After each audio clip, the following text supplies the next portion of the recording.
Why do we communicate? And now the reason for communicating will vary from company to company, from organization to organization, across industries, across fields. You find that we have different reasons as to why we communicate. But one of the general reasons that we all share is that we communicate to elevate our mission or bring our mission to life. So we assume that every company or organization has a vision and mission that they are working towards.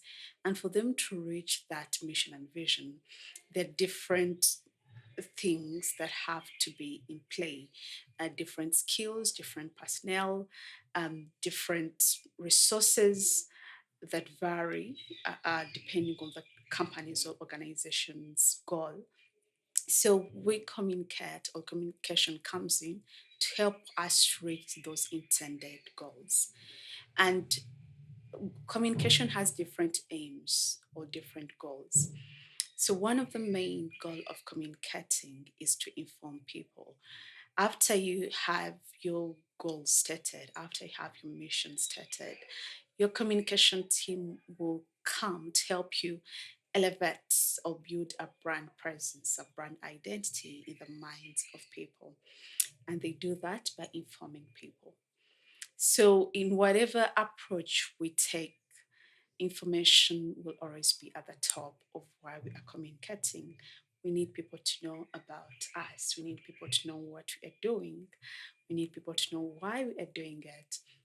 And we need to rally them to support our causes. And then the other aims or goals of communication differ.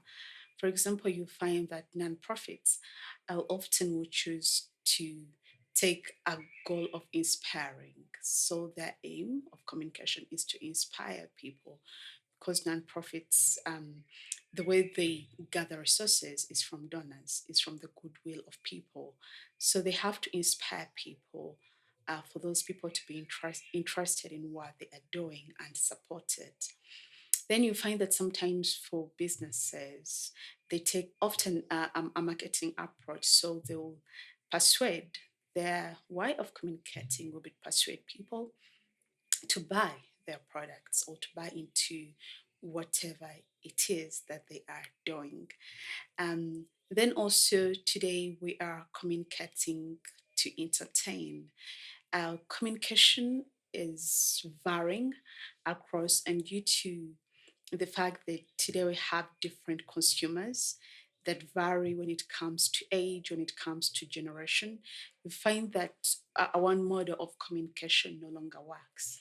You cannot just use one style and be content with that, because you might find that the style that works for, let's say, age group 30 to 40, that's not the same communication tactic that works for the Gen Z. So you find that you need to incorporate in different styles of communication. So most, especially today, that's why we see that social media platforms that creates edutaining content are like at the top.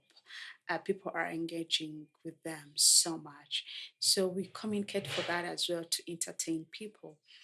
And of course, we communicate to educate, most of our organizations or companies that do work that is human centric, it's about the well being of people.